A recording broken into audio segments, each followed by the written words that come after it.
poetry kind of negates that, doesn't it? Yeah, but he's not like his poetry, unfortunately, ever. He just is never like that. He doesn't talk like that. He doesn't... I think the poems are the Hank that really exists somewhere, which he's afraid to be. But he's very uncomfortable with any affection or any peacefulness, or he likes tension and really, basically, he likes hostility. I don't know, I began to think this isn't exactly the life I want to live, because we never go anywhere and we never do anything except sit and watch television and listen to this kind of hostile kind of outpouring all the time. And I don't want to get into hostilities, and I don't want to have that kind of a relationship. At the same time, I was so fascinated by this man. I told her I didn't love her, and that she shouldn't love me. I was coming off a bad bounce off of something. And so I'd be laying in bed, you know, and I'd warn her about all this goddamn shit. And, you know, maybe it'd be 9:30 in the morning, she'd come rushing in from the kitchen or something, she'd say, and she'd throw her arms around me and say, I don't love you, but I almost love you, I almost love you, I almost love you. I thought, oh, Christ, I failed, because she does love me. But in a sense, it was my fault. Because if I didn't want her to love me, I shouldn't have been laying around in her damn triple bed, you know, looking at her color TV and all that. So I'm the scoundrel in the picture. I'm the louse. You know, it's awfully easy to be a louse. Look, how many women have you had, man? You bounce around between women just like anyone else. You gotta keep bouncing till you find, you know. Then you find, they bounce. It's just like a ping pong thing, you know. It keeps happening. Human relationships are very devious and involved.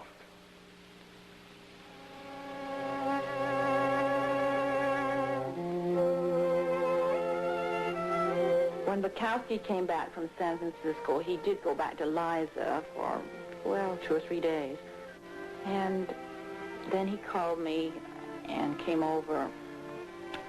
I was pretty mad about the fight we'd had up there, but, well, Bukowski's very charming when he wants to be. And he reseduced me all over again, and we got back together.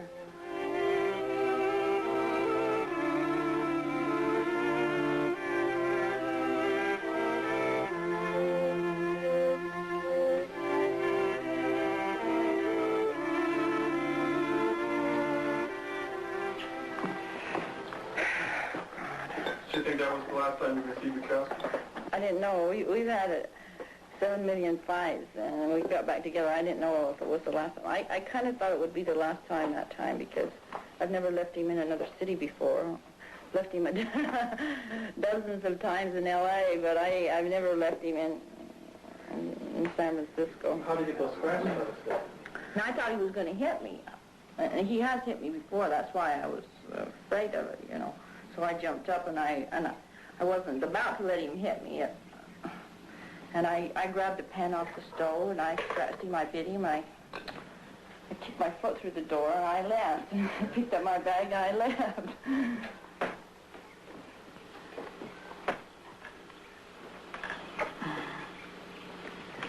Her face looks like Bukowski's. Yeah, that's who it is.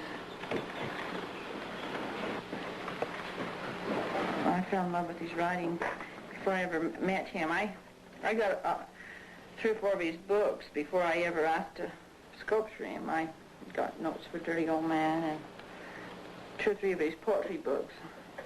I thought it was great.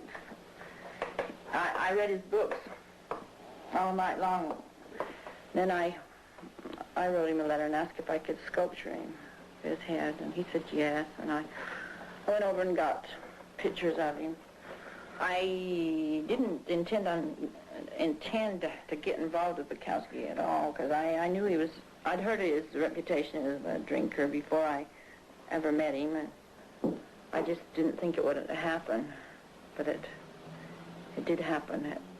He's got a marvelous writing talent, the man who used it on me. He seduced me through the mail. And he'd go home and he'd write back about the day, and he'd write these marvelous long love letters. Oh, I've got some of the greatest love letters you ever heard in your life. This was part of it, I think. I think our women love letters, you know. God, I got hotter and hotter and hotter until finally I just gave in. Said, okay, good, I'll take it. I have lots of trouble with my women, you know. They read my poetry, and I read all these profundities. Oh, well, call them that. Then, you know, you get in bed with them, you talk with them, you live with them for 4 or 5 days, and they're waiting for you to say these grand statements. You know, you march across the room, and you're supposed to say, "Death has 12 wings like the angel of hell."